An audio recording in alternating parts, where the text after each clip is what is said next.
cair totalmente dos protocolos ou não, se ele ainda vai ser mantido, etc. Acho que era isso. Agora eu falei muito, o Bruno vai falar. Oi, Joelma. Beijo. Ah, E aí? então, Oi, gente, tudo bem? olá, Tudo bem? olá. Boa noite. Oi, gente, legal.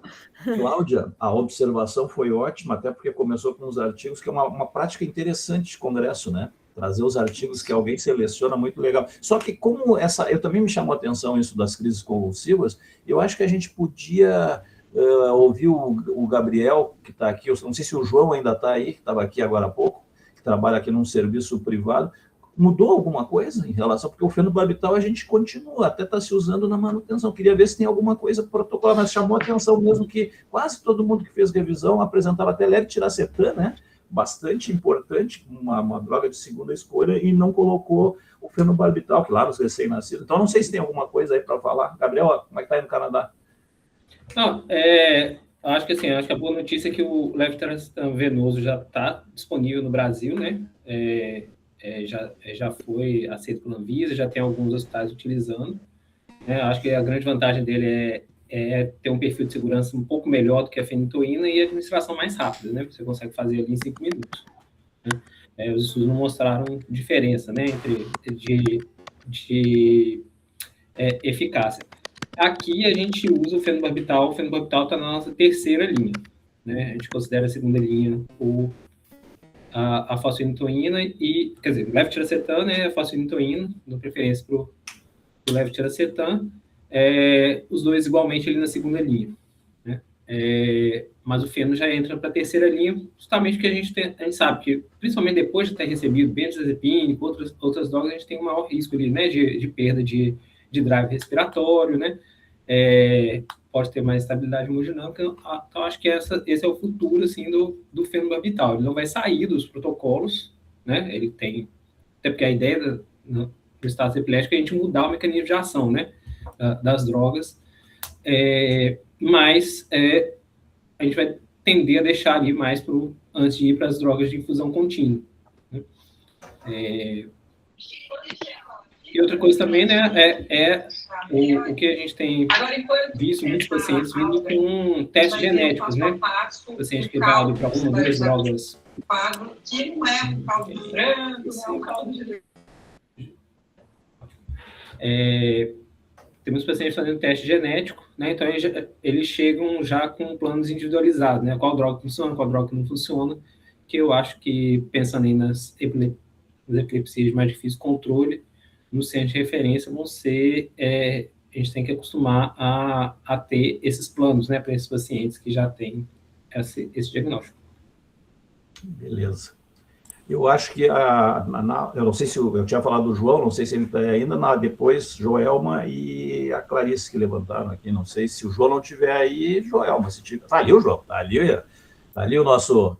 Pode falar primeiro, João. Mas a Joelma levantou a mão primeiro, pode falar, depois eu falo. Isso. Não, é que eu acho que esse ponto que a Cláudia trouxe em relação à convulsão realmente é bem interessante. Eu queria reforçar a nossa experiência aqui, como o Gabriel citou, para nós aqui a fenitoína, porque a gente não tem a fosfenitoína, fica como segunda escolha, e aqui no serviço a gente optou por trocar o fenobarbital pela infusão contínua do midazolam. Né? A gente teve uma experiência com menos efeitos adversos usando a infusão contínua. Agora, acho que a tendência da literatura é a história da segunda linha ser o levetiracetam, mas o que a gente viu na discussão é que, teoricamente, ele tem um pouco menos de efeitos adversos do que a fenitoína, mas não necessariamente melhor eficácia na remissão do estado de mal epilético, né? E aí, como o Gabriel falou, temos endovenoso agora no Brasil. Aqui, para mim, por exemplo, ainda a mudança de protocolo esbarra na questão financeira, de ajuste, de trazer a droga para cá. A gente já tem o hábito da fenitoína com certa tranquilidade, então a gente tem feito isso. E vi alguns artigos mais recentes, com estudos que ainda não são tão amplos, mas interessantes, de usar até a ketamina como segunda droga, né? Aí não é o que se discute em maior proporção, mas interessantemente, hoje para nós a ketamina é uma droga do mal epilético refratário ou super refratário, lá para frente, mas vi alguns artigos trazendo a ketamina de forma mais precoce. Então, só contar a experiência aí para você. Beleza. Nosso Wagner Moura. Aí tá bom, né? Só o que me faltava. Só o que me faltava. Bom, no nosso protocolo também, o fenobarbital tá entrando em desuso, principalmente nessa fase inicial, né? O levetiracetam endovenoso tem sido o escolhido, porque a gente tem visto, eu concordo com a Joelma, os artigos até não dizem tanto em relação à questão de eficácia anticonvulsiva, mas é que de par efeito acaba sendo uma ótima droga de escolha, né, em relação às questões do par efeito, né?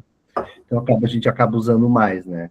A gente está falando, obviamente, que para quem me conhece, para a Cláudia que não me conhece, para o Bruno que não me conhece, eu faço parte, eu sou, como a Clarice disse, lá no Moinhos faz, então tem que fazer. Eu sou a parte chique do grupo, eu faço uma emergência e um atendimento privado. E sim, a droga a ketamina, a gente tem reservado muito mais para o paciente já no manejo dentro da terapia intensiva, né? Não na porta da emergência. No segmento, na terapia intensiva, daí a gente utiliza. Mas sim, o levetiracetam tem sido a escolha mais individualizada agora. Gabriel, aí sobre a questão dos pacientes que vêm com a sua genética, né?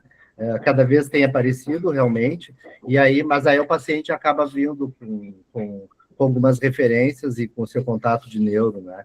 Mas isso também é uma coisa que é muito longe do que é para nós, Brasil, no geral, né?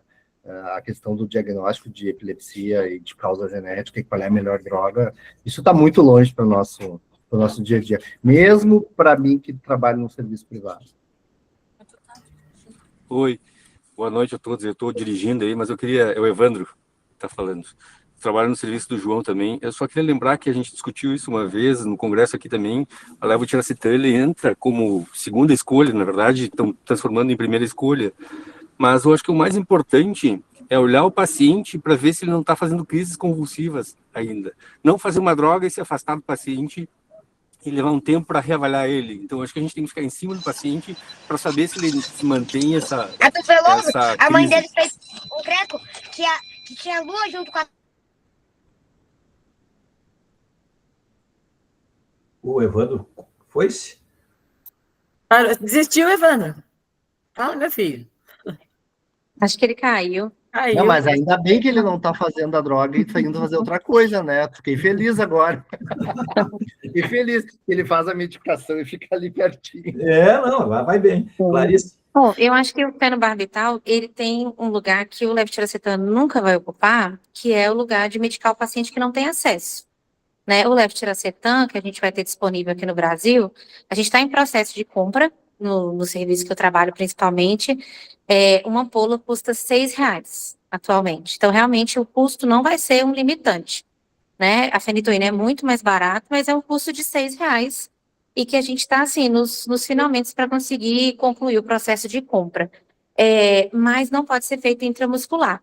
Então, esse serviço que eu trabalho tem como perfil de complexidade, principalmente doente neurológico, que são doentes de múltiplas internações e de falência vascular, muitas vezes.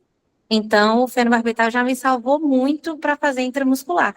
Né? Naquele paciente que eu já fiz, benzodiazepínico, que não melhorou, e aí nem a fenitoína, nem o levetiracetam podem ser feitos por via alternativa. Né? São drogas exclusivas para via endovenosa. Então, eu acho que na nossa realidade Brasil, onde a gente não tem fosfenitoína, que seria outra opção para fazer intramuscular, eu acho que o fenobarbital, mesmo que a gente tenha levetiracetam disponível, ele vai continuar sendo uma droga necessária, considerando esse contexto desse perfil específico, que a gente vai ver cada vez mais. Né? Os meninos de 25, 26 semanas sobrevivendo, com muitas sequelas, né? Então, eu voto para o feno ficar, voto a favor. Só tem que cuidar porque o veículo, né? O veículo oleoso e o pronto-socorro nosso aqui, que o João também trabalha ali, tem o fenobarbital oleoso. Alguns serviços não tem, e aí não tem como utilizar mesmo uma outra forma, uma outra formatação. Não, mas o aquoso, ele pode ser feito endovenoso e intramuscular. E o oleoso é exclusivo intramuscular. Então, sempre vai ter a opção de via alternativa para ele. Intramuscular vai ter, exatamente. Deixa eu ver. Mais alguém? Clarice está com a mãozinha. Vamos trocar de assunto. Já é uma coisa importante. Cláudia, obrigado por trazer o tema. Valeu. Bruno, estreia aí, então. Taca-lhe pau, Juvenal. Isso. Obrigado aí. Primeiramente, eu agradecer o convite, estar aqui rodeado de pessoas tão maravilhosas. É um prazer para mim estar aqui. E o congresso, acho que primeiro de tudo, né, foi muito bom da gente se encontrar, de rever, de estar junto, e tá, assim, quanta gente que publica, que a gente estuda os guidelines, as coisas deles, assim, né? Foi bem bacana de ter ali esse contato mais perto, aulas bem completas, e assim, eu acho que a gente viu que as pessoas daqui que deram aula, né, do Brasil, que como foi bom, assim, como as aulas foram didáticas e enriquecedoras. Eu queria pontuar primeiro uma coisa. Eu participei do pré-congresso, fui instrutor do curso de Via Aérea Difícil. Então, assim, trazer uma realidade do videolaringo, que é uma realidade, assim, né, até a gente fala na estação do boroscópio, de fazer um videolaringo artesanal ali, sabe? E foi legal a gente sempre faz uma troca, né, com as pessoas que estão ali, e de ver que já está sendo utilizado em muitos serviços aqui no Brasil, sabe? Assim, e assim, uma coisa que me chamou a atenção foi que muita gente às vezes tinha no seu serviço, principalmente no serviço privado, mas nem sabia usar, nem tinha curso, nem era treinado para aquilo, sabe? Então, eu acho que a pandemia trouxe a videolaringoscopia como um ganho, assim, né? E eu acho que a gente pode usar isso como ferramenta de treino com os internos, com os residentes, que, assim, a experiência, a gente vê que a curva de aprendizado da prática, né, é muito grande, assim, muito rápida. O POCO já é uma ferramenta que você usa ali, fizer um curso de final de semana, você já sabe ali, né, já fica com vontade de usar, aplicando um protocolo aqui e ali. E o videolaringoscópio, assim, a curva de aprendizado é muito boa. Então, eu acho que de padronizar isso, de ver quais são os serviços, de falar sobre, acho que é um grande ganho já que a gente tem nossa população, né? A população pediátrica por si só já é uma população que tem uma via aérea difícil por questões anatômicas, por questões inerentes às patologias, e a gente está trabalhando cada vez mais com pacientes pediátricos críticos, assim, com comorbidades, né, os erros inatos, com macroglossia, pacientes que usam polifarmácia, que é difícil de sedar, e tem muito paciente oncológico. Então, eu acho que a gente pensa muito, às vezes, que é um dispositivo caro, né, pensando na realidade do nosso Brasil como um todo, mas eu acho que começa a gente trazer esse tema de trazer para aquelas pessoas. A gente não teve esse treinamento na nossa graduação, na nossa residência, então acho que é uma coisa para ser incorporada no nosso ensino, na prática, para que esteja mais perto, para a gente poder usar. E a gente sabe que tem vários tipos de videolaringo, né? Eu falei do boroscópio, da coisa assim, para não usar no serviço, mas o hospital comprar um AirTrack de R$2.000, para eles é preço de banana, né? Assim, então, se a gente traz primeiro ao treinamento, fala dos usos, das indicações, do benefício para o nosso paciente, de treinar nossos plantonistas, eu acho que é um grande ganho mostrar isso para as chefias e para implantar isso não só como um kit de via aérea difícil, mas de uso na prática mesmo. Bruno, foi você que ensinou o videolaringo artesanal? Isso, Foi? Você estava lá? Não, eu não estava lá, mas um dos médicos do hospital que faz o treinamento com os residentes, ele ficou encantado com isso. Então, plantei a sementinha. Então ele já está providenciando para fazer o treinamento dos residentes. Olha aí que coisa boa, a semente foi plantada. Apesar de ter na instituição, mas a coisa para todo mundo pegar, para todo mundo colocar a mão, ele... Valeu, muito obrigado. Que bom, imagina. O vídeo já está incorporado, né?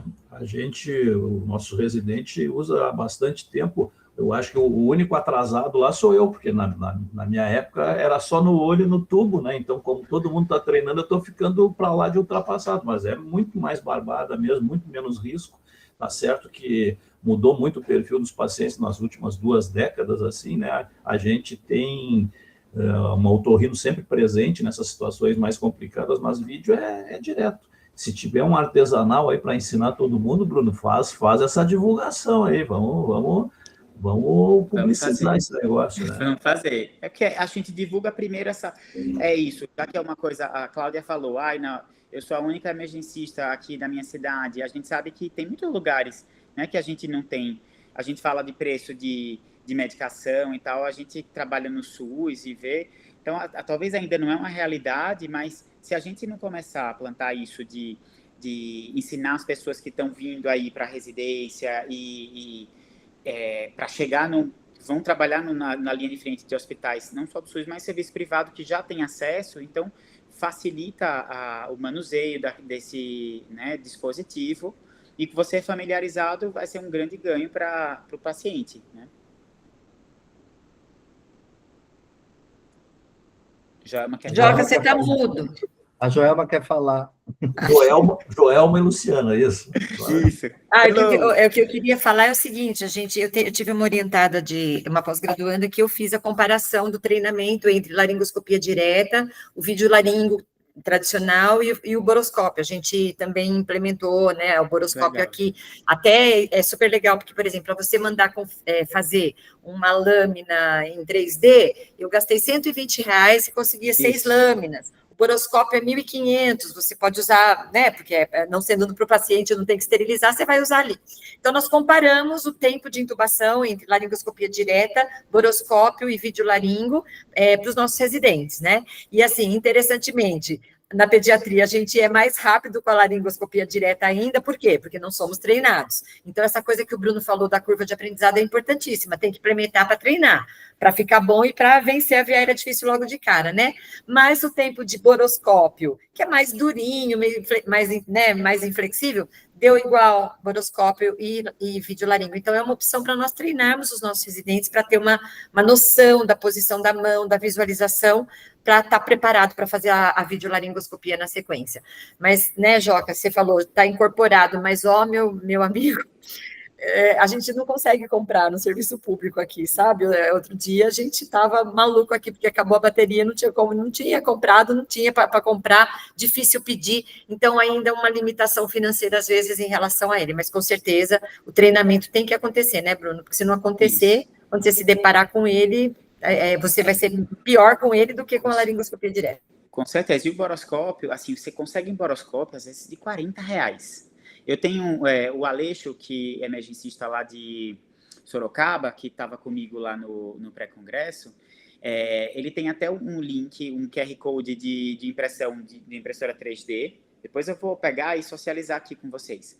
E aí você faz isso, então você consegue customizar um videolaringo seu ali com 3 lâminas, ali uma lâmina que dá para criança, adolescente e uma para, né, adulto, um boroscópio, uns R$200 você consegue um videolaringo. Então, fica acessível para treinamento. E pensando no treinamento como a base, né, da pirâmide, você conseguir treinar e depois mostrar ali, feito o trabalho lá de Joelma, para trazer mostrar para um gestor que é importante e da nossa população, fica mais fácil, né? De pernambucano para pernambucano, então, vamos ver a Luciana lá, que não saiu de Pernambuco, que não trocou Pernambuco por São Paulo, né? Não abandonei Recife, não. Ele que é um traíra. Eu também não abandonei, estou aqui, hein? Minha raiz é nordestina. Ei, Bruno, que honra estar aqui contigo. Foi meu aluno. Foi. Né? Meu aluninho. É muito bom ver você aí se destacando tanto nessa área, né? A gente fica muito feliz. Eu estou aqui já, Joca, trazendo a proposta da gente trazer Bruno num encontro aí desse, bota ele para falar. E a gente pode também, para os lactentes, né? A gente tem a coisa do videolaringoscópio, a gente tem aqui com pernambucanos, a Henrique para os recém-nascidos, com a intubação digital.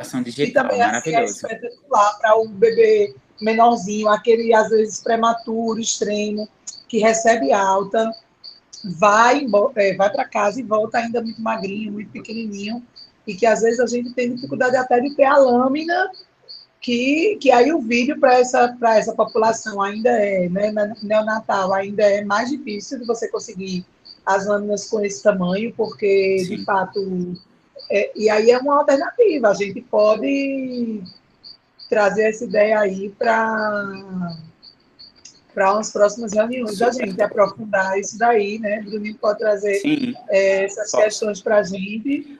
Eu posso até combinar de uma semana minha, de trazer o Zé. O Zé estava na minha banca, Joca, contigo, na minha banca do doutorado, aquele neonatologista que falou. Então, ele tem, o doutorado dele é de intubação digital. E aí a gente podia trazer fazer uma sessão dessa, e aí a gente integrava. Uma boa ideia, Lu. Maravilha. Lu, feito o comentário? Mais alguma coisinha? Não, era isso mesmo, era só para... Aqui a gente ainda tem muita dificuldade. O videolaringo nos nossos serviços, o que a gente tem, que a gente conta, é que o pessoal da anestésio tem bloco cirúrgico, e aí quando a gente está com aquela via aérea mais difícil, mais desafiadora, a gente acaba pedindo para eles descerem com o material, e aí eles não deixam a galera usar, porque de certa forma a gente ainda não está habituado, culpa de treinamento, coisa e tal, e aí acaba que eles que ficam nessa alternativa, mas a ideia é da autonomia, né? A ideia da vídeo é trazer essa autonomia para uma via aérea que seja resolvida mais rapidamente. Até porque nessa história de ficar chamando, a gente acaba chamando depois de 2, 3, 4 tentativas, que a via aérea fica ainda mais difícil e ainda tem o dano ao paciente, porque tentou várias vezes. Beleza. A Vivian comentou aí, Joca, você viu nos comentários escritos? Call for help, né? Que é o que mais o Javier falou na aula dele de via aérea, né? Ele falava isso várias vezes, assim, realmente foi uma aula fantástica sobre via aérea pediátrica, via aérea difícil, né? Então, acho que a mensagem que ele mais deixou foi essa também, né? Peça ajuda, foi bem legal. Eu até acrescentaria, não é o ponto que eu mais achei interessante do Congresso, mas vou aproveitar, e a Joelma quem fala em seguida, o seu ponto mais importante do Congresso, mas é justamente que para intubação, independente de quem tem vídeo, quem tem método artesanal, tradicional, eu acho que o que tem que ficar bem claro para todo mundo é que intuba o sujeito que tem maior experiência.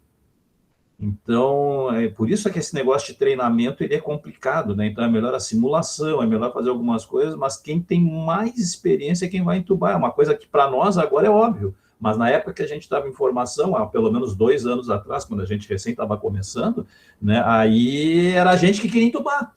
O R1 queria intubar, o doutorando queria intubar, e acabou esse negócio, né? Então, é a pessoa mais experiente. Então, a gente tem que fazer o que o Bruno diz, vamos fazer treinamento para se transformar, se não ainda efetivo a experiência, pelo menos pronto para fazer, né? E acho isso é tão importante quanto chamar por ajuda. É chamar por ajuda de quem sabe fazer o procedimento, né? Joelma, já na lista de quem vai apresentar seus pontos importantes... o Vitor também... Deixa o Vitor falar antes. Não, emergencista adora falar de via aérea, né? Mas, o Bruno, assim, uma coisa que eu venho da formação da emergência para a emergência pediátrica e não da pediatria para a emergência pediátrica, assim, e a formação do emergencista, ela traz algumas peculiaridades, assim, a gente gosta muito dos gadgets, assim, em geral, né? E eu vejo a dificuldade do pediatra falar um pouco sobre esse gadget, principalmente sobre bugie, assim. Vocês abordaram bastante sobre bugie, assim, no via aérea difícil, assim. O que eu sinto aqui é que os meus colegas emergencistas que vêm da pediatria, eles não gostam de muita firulinha, assim, de botar um bugiezinho numa via aérea difícil, né? Alguns não gostam nem de guia, sabe? Não gostam nem de guia. E eu vejo que o bugie já me salvou algumas vezes, principalmente nos casos de estenose subglótica, assim, aquelas crianças que vêm já da mel, que passaram longos tempos, assim, entubada e tal. E aí ela sai, vai de alta do hospital, fica com aquela estenose, e em algum dia vai aparecer na tua emergência com uma insuficiência respiratória, assim. E por mais que você esteja com um videolaringo, por mais que você seja um ótimo intubador, o tubo não passa, assim, sabe? Ele fica aquela molenga ali que vai batendo ali. E nesse caso, eu já passo para os meus colegas, passo para os nossos residentes aqui também. Cara, esse caso é o caso chave para o bugie, assim. Eu digo que o bugie, ele nem trabalha como guia, ele trabalha como dilatador já, porque às vezes o menor tubo ainda tem dificuldade de passar se ele não tem uma resistência rígida, assim, né? E eu queria ver, Tio, se vocês conversaram bastante sobre bugie também no curso pré-congresso, no Congresso Mundial também, o que tu pensa? Olha, Vitor, muito legal o seu comentário. Eu acho que é uma falha nossa mesmo, como pediatra, um emergencista, isso de a gente incorporar no nosso dia a dia coisas novas, assim, e tudo a gente vai com coisas extrapolando de adulto e tal. Lá no pré-congresso, a gente então teve uma estação de dispositivos só de ventilação bolsa, válvula, máscara, que a gente acha que é básica, mas a gente sabe que se a gente não sabe ventilar nosso paciente, né, a gente não consegue salvar uma via aérea. Teve crico, teve bugie, máscara laríngea, videolaringo, laringoscopia direta. Então, assim, a gente abordou de tudo, assim. E o que eu vejo do bugie é exatamente isso. Acho que não é que a gente tem preconceito, acho que a gente não sabe, assim, não foi treinado para usar. Assim como o videolaringo, que era uma coisa que está sendo incorporada, o bugie precisa, e eu concordo contigo, que ajuda demais na via aérea difícil, nesses pacientes, nesse perfil de paciente que a gente tem encefalopata, paciente, os prematuros extremos que já tem uma via aérea já mexida, um laricomalácia com estenose subglótica, então acho que é um grande ganho. Mas eu acho que falta treinamento. Gabriel, né? Quem estava com a mão? O nosso mineiro em Canadá. Acho que ele baixou. A nossa Luísa. Ah lá, vai, Gabi. Não? Não, levantei sem querer. Pode ir. Ah, tá. Bom, então, Joelma, tá aquele pau, Juvenal.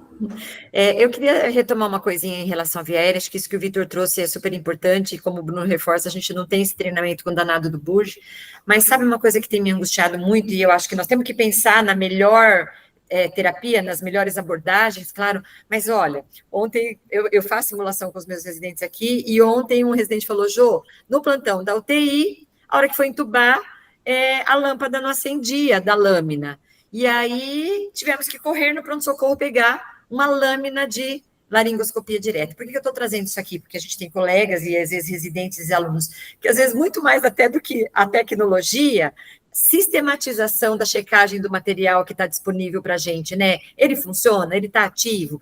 Fazer o double checking sempre, né? Graças a Deus a gente tem a enfermagem para estar junto, mas o médico tem que estar lá. Invariavelmente, eu tenho certeza que vocês, como médicos ou como professores, na hora de uma emergência, foi pegar o dispositivo não estava funcionando direito, né? Então, assim, eu acho que tudo isso tem que ser retomado e para a gente ter bons resgates de via aérea e bons salvamentos na pediatria e na emergência. Isso me chamou a atenção, por isso que eu quis compartilhar. E aí, pessoal, o Joca falou que agora a minha ordem de falar, a gente meio se distribuiu, né? Mas eu fiquei responsável no Congresso Mundial aí pela avaliação dos trabalhos que foram submetidos, né? Eu tive, graças a Deus, uma excelente equipe, nós éramos 16. Aqui eu tenho pessoas que fizeram parte comigo da equipe da avaliação dos trabalhos. Então, como o Gabriel puxou, né, a conversa conosco, é importante que a gente discuta a questão da ciência dentro da emergência, né? Ela vai se fortalecer mais quanto mais ciência nós fizermos, né? Quanto mais a gente conhecer o quanto ela é linda.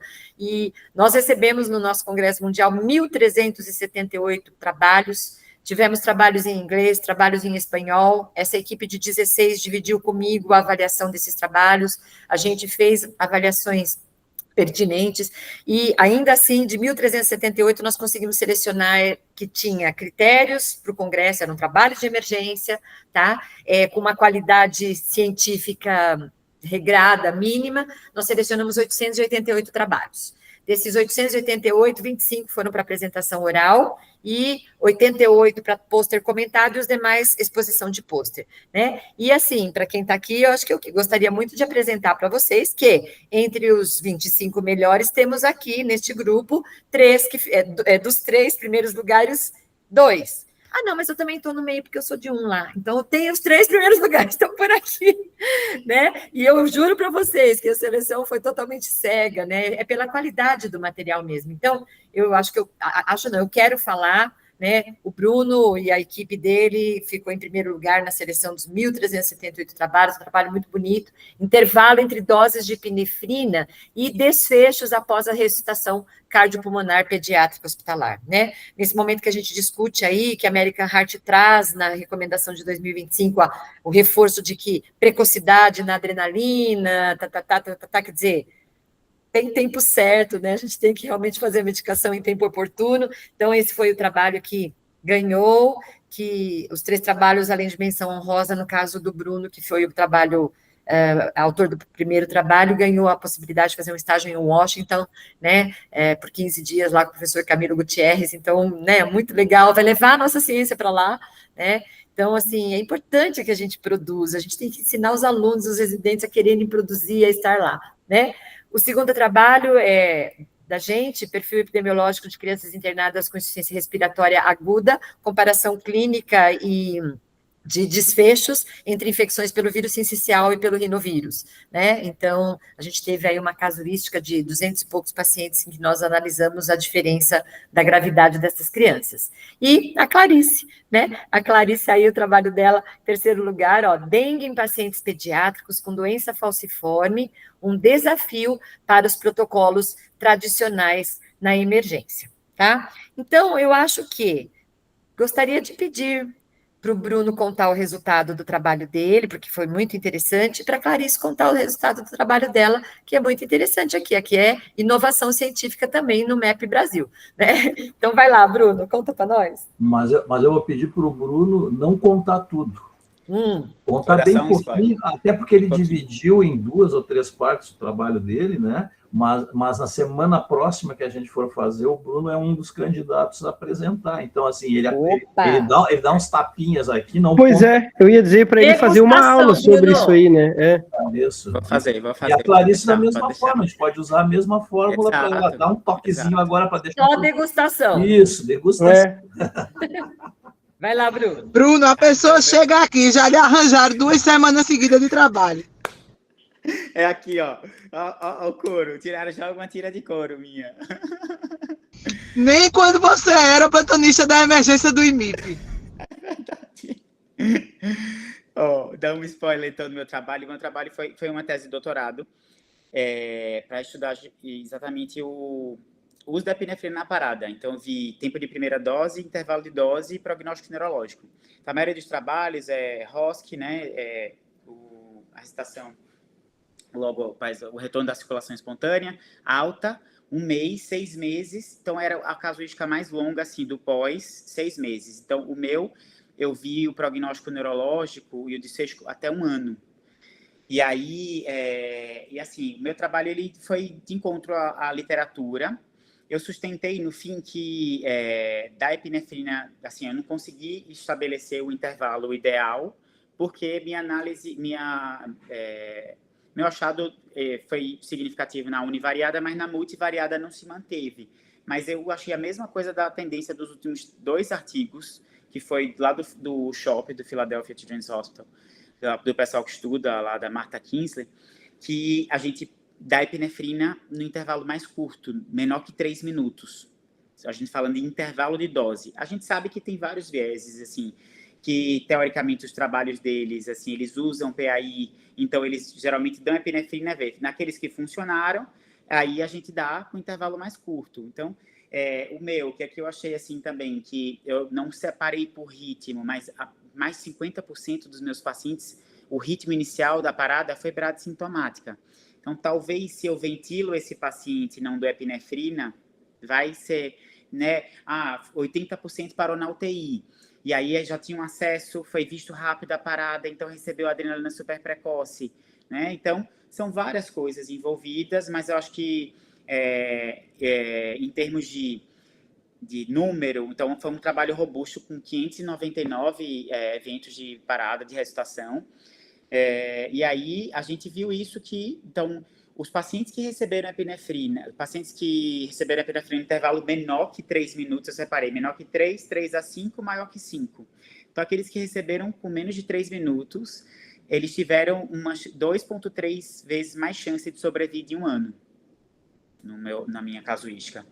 Então, acho que, até agora, são 4 trabalhos publicados na literatura. Tem um de 2017, do Roime, que viu que dar epinefrina no intervalo maior que 5 minutos era melhor. E aí tem um de 2021, da Marta Kingsley, lá do Shop, que deu epinefrina menor que 2 também, e sustentou em 2024 o mesmo achado. E agora o meu. Então, assim, já é uma tendência disso, né? Talvez, assim, da gente dar todo o ciclo dos ritmos não chocáveis, ao invés de ciclo sim, ciclo não. Foi um spoiler. Muito bom, né, Joca? Tá fechado. Vai ter que nos apresentar. Vai ter que nos apresentar na íntegra. Temos que aprender com você. Pode deixar, Isso. pode deixar. Clarice, então conta agora do seu, agora spoiler do seu. O meu, na verdade, surgiu de uma demanda real nossa lá da emergência, né? Eu nunca imaginei que eu ia querer fazer pesquisa, mestrado, até ficava brincando, se tivesse um mestrado comprado, eu faria. E agora eu estou indo para o doutorado, né? Então, realmente, a gente está na vida para cuspir para cima mesmo. E aí, a gente teve a última epidemia em 23 para 24, e a gente trabalha num serviço onde tem muito doente falciforme, a gente concentra todos os doentes aqui de Minas, que é o estado que tem uma incidência grande de doença falciforme. E aí nós tivemos 2 óbitos por dengue nesses pacientes, e eu faço comissão de óbito.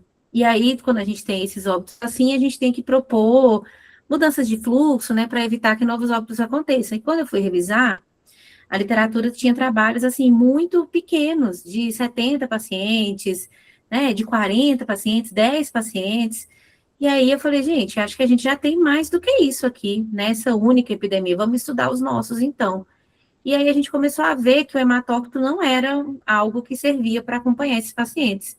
Então, por exemplo, o menino chegava, já estava super anêmico, a gente expandia, ele sangrava, a gente expandia, e a gente não tinha no que se basear, se a gente ia expandir mais, se a gente ia para albumina, o que a gente ia fazer.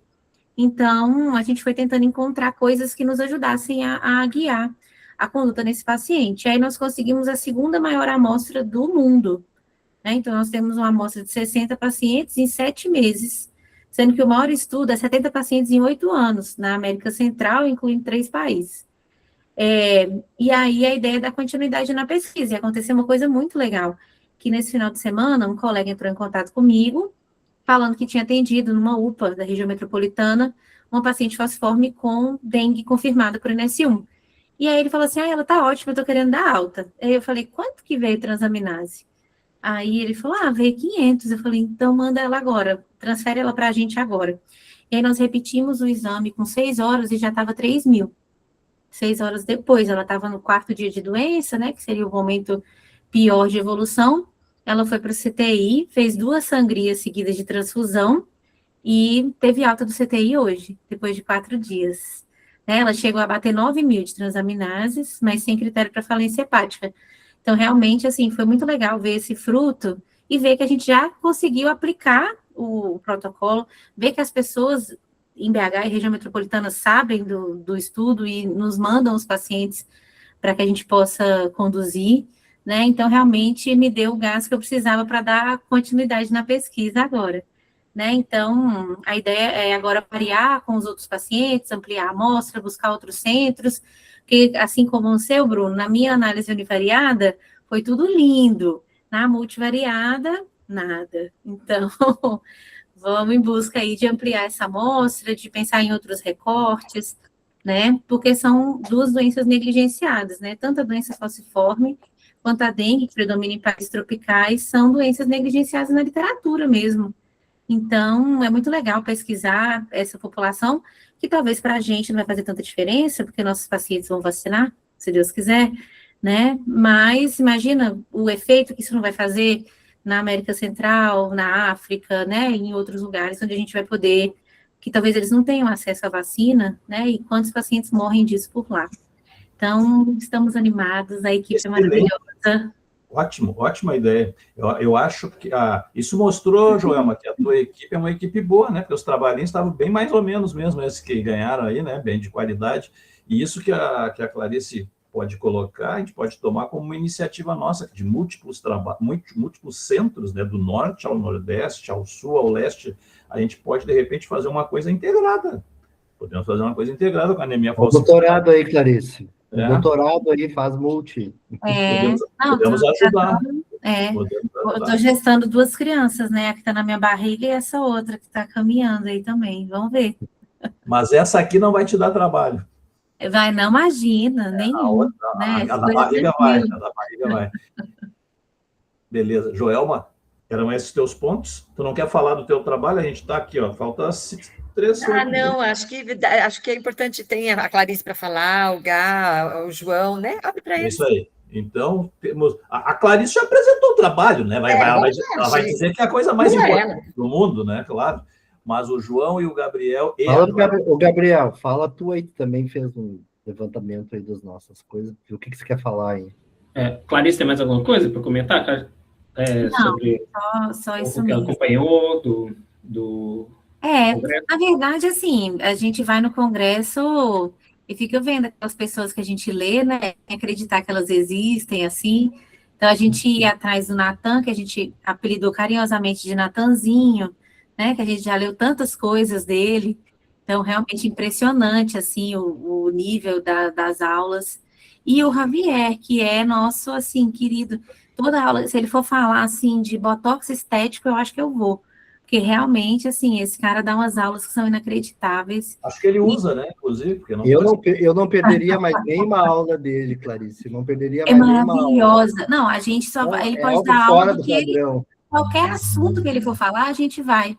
E aí eu tenho assim, no último congresso eu já tinha assistido a aula dele de gestão de conflitos e adotei várias coisas das dicas que ele deu, e aí agora eu vi de novo essa aula e eu já peguei várias coisas para eu acrescentar, porque realmente eu acho que o emergencista ele é um eterno gestor de conflitos, né? Então, realmente, assim, é inacreditável o nível que esses caras chegam, né, para a aula, assim, especialmente o Javier, que consegue falar de assuntos que a gente não consegue estudar, né? Onde você vai pegar para estudar sobre mediação de conflitos, sobre gestão de tempo, né? Ele sempre realmente fantástico, especialmente com esses temas que são um pouco mais filosóficos. E o Natanzinho se fala, né, gente? O cara é imenso, assim, onde ele for, ele vai realmente se destacar.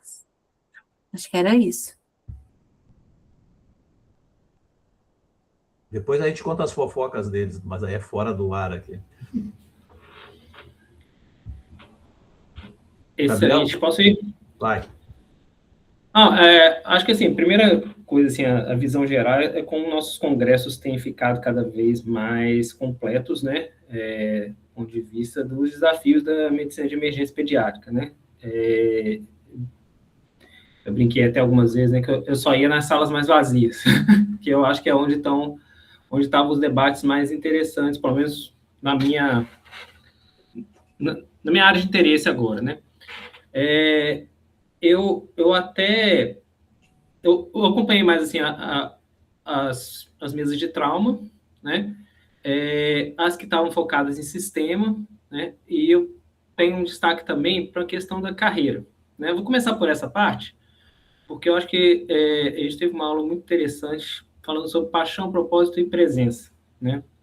Eu acho que isso é essencial para uma especialidade que está se consolidando agora, né.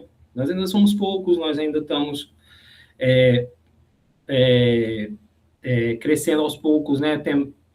Temos poucos programas de residência funcionando, né? Temos uma boa prova de título, mas que ainda nós estamos trabalhando ali com 2 dígitos, né, de pessoas todo ano, né? Para um país desse tamanho, com uma quantidade enorme de hospitais terciários ainda, né? Principalmente o pessoal novo chegando, né, terminando a residência, né, como é que é esse barco aqui que a gente está embarcando, né, para onde que a gente está indo, né, com quem que a gente está navegando, e falar sobre carreira é uma coisa importante, né, porque a gente está ocupando um espaço que historicamente foi bico, né, assim, né, beleza, né? Principalmente no setor público, né? Que você é contratado, você faz um concurso ali, né? Como pediatra, né? Você tem outra especialidade, mas te deixa ali meio que de castigo na emergência, né? E a gente está ocupando esse espaço e falando, olha, isso aqui é coisa séria, isso aqui é a nossa vida e a gente quer fazer isso aqui o melhor possível, né? Então, acho que essa foi uma discussão, na verdade não teve muita discussão, foi uma conferência, mas foi bastante inspirador, assim, para ver logo de manhã, 8 horas da manhã. Outra questão também, eu acho, inclusive, assim, por mais que eu tenha focado em sistemas, eu acho que o slide que foi mais importante foi o da Laura Galvez, né, da Colômbia, numa discussão sobre trauma, né, que ela fez uma aula sobre fatores humanos. Então, vou até tomar a liberdade aqui de ler, né?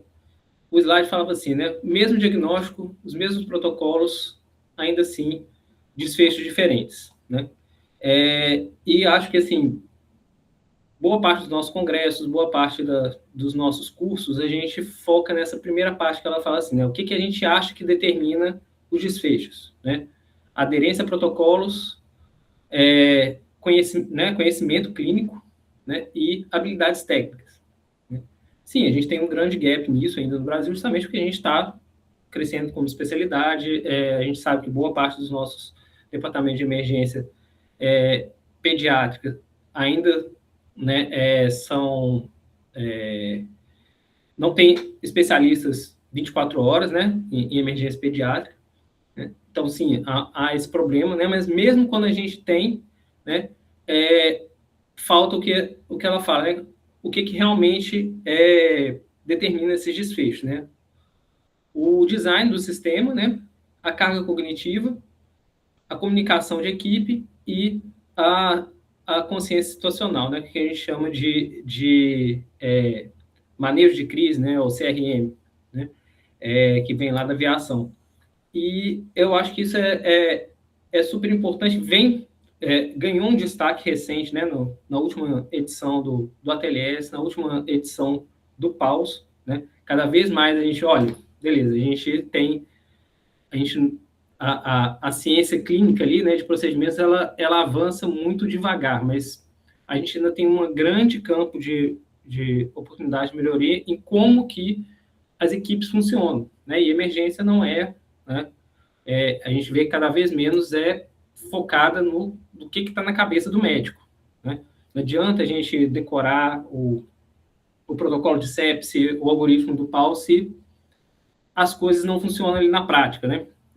Que depende de um monte de gente ali numa situação estressante num tempo curto. Então, achei que essa foi a maior mensagem assim, desse congresso, e eu achei muito interessante que cada vez mais essas discussões têm mais espaço, né? Então, dentro de uma mesa de trauma, tinha uma palestra só sobre isso, né? Sobre fatores humanos.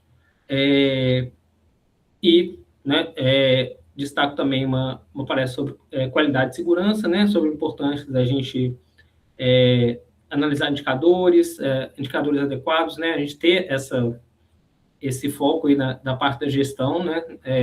A gente sabe que escala é um desafio, boa parte dos gestores de departamento de emergência gastam, sei lá, 80% do seu tempo manejando escala, né? Mas é importante a gente ter mapa de riscos, indicadores, né? A gente mapear os erros, transformar os erros em oportunidade de melhoria, né? E não como espetáculo midiático e punições, né?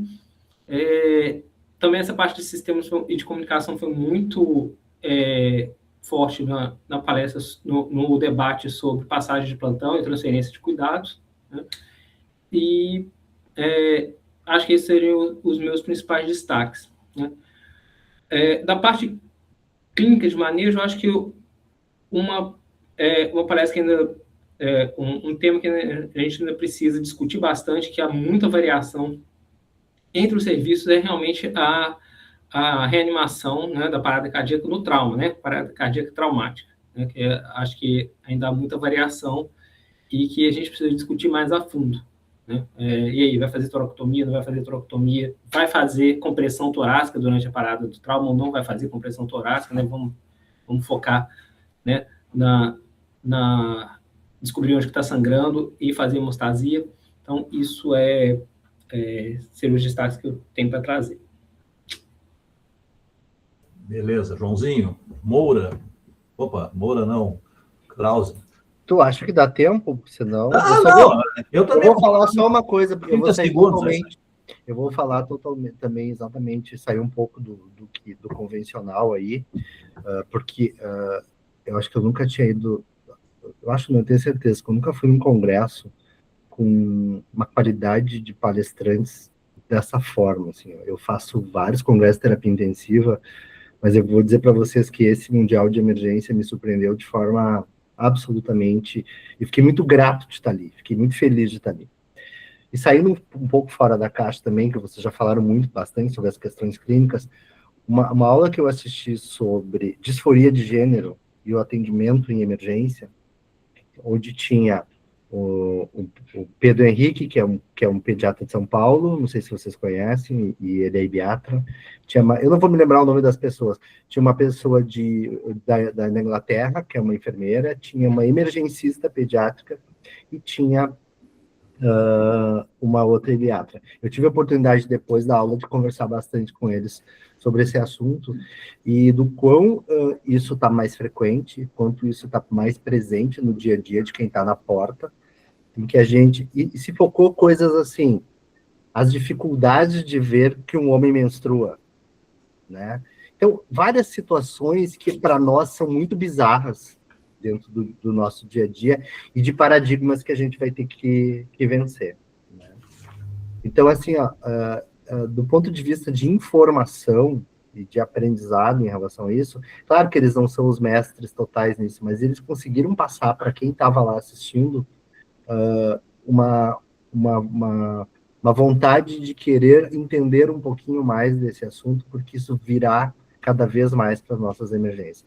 Como que esse paciente vai ser chamado na porta para ser atendido? Como que tu vai te referir a ele durante o atendimento, né? Coloquei a minha experiência de consultório, que eu tenho paciente com disforia de gênero no consultório, quanto isso é complexo. Então, essa aula, do ponto de... Como eu disse, eu adorei o congresso, acho que eu vi coisas maravilhosas, mas essa aula, do ponto de vista de sair um pouco da caixa, foi uma aula que me deixou bastante impactado. Não sei se alguém mais assistiu, e que foi bastante benéfica para quem está no serviço de coordenação de como é que a gente vai fazer daqui para frente. Inclusive, esse tema no Congresso Gaúcho de Pediatria, que vai ser em maio, ele vai ser abordado, né?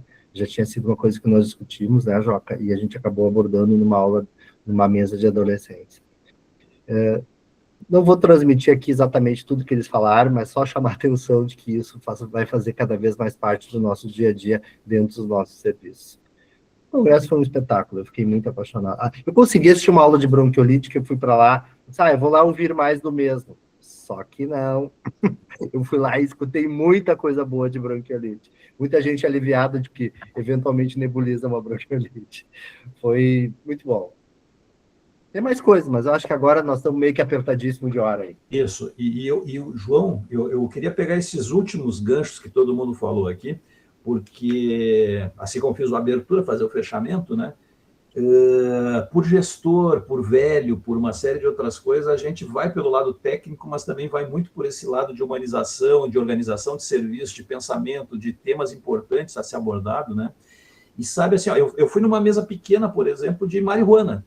Era eu e mais uma meia dúzia de maconheiro lá, e um espetáculo, assim, eu acho que o grande estímulo é que a gente vai ter um monte de coisa para conversar esse ano todo aqui, baseado em várias pessoas que nos marcaram, em temas que nos marcaram no Congresso, né? Então, assim, o sujeito de Singapura, né, nesse evento, ele disse, lá nós não temos problema, porque lá o cara tem porte de maconha, a gente mata ele, pronto, acabou. Então, assim, acabou o negócio, né? Como se fosse assim. Mas eu quero chamar a atenção para encerrar um detalhe que eu gostei muito, assim, a história de a gente ter um raciocínio óbvio, e ainda que óbvio faz pouco, dentro da emergência, dentro da prática, em cenário de prática, que é assim, fazer as coisas pensando no que tu está fazendo. Ok, evidências, ok a experiência e os protocolos, ok que tu tem que falar com a família e tem a ética, mas é pensando, por que eu vou pedir tal exame? Aquilo vai mexer, realmente vai mexer na minha conduta? É importante, não é só racionalização de custo, por que eu faço a coisa porque todo mundo faz? A maneira com que são feitos esses protocolos, então uma crítica importante, tem exames que são clássicos, que são famosos e que não tem nenhuma necessidade da gente fazer. O João vai se lembrar, eu vou me reportar ao João porque é o meu colega mais antigo aqui. A gente pedia até por intensivista gasometria para um monte de gente. O clínico pediátrico, na emergência, pede pouquíssimas vezes gasometria. Quando tu compara com os adultos, o Vitinho está aí para dizer, a gente pede muito menos do que eles. Por quê? É a semiologia, é o impacto, é o raciocínio. E juntando com isso, gestão de ambiente de emergência, humanização e esse detalhe do raciocínio, o que me chamou mais atenção no congresso, junto com esses aspectos que vocês, foram 2 ou 3 aulas que eu assisti falando, por exemplo, classificação de risco, scores de gravidade, até no Fênix, e dizendo o seguinte, sabe qual é o critério que a gente, às vezes, não releva tanto que deveria relevar? A opinião dos familiares. Em vários momentos, isso foi um critério absoluto. Quando a mãe diz que teve mudança de comportamento, que teve mudança de alguma coisa, leva isso muito em consideração. Aquele papinho, 37,5 não é febre. Para ela, que a criança, ali tem algum significado, a mudança tem um significado, né? Um dos artigos do ano, inclusive, né, Joca?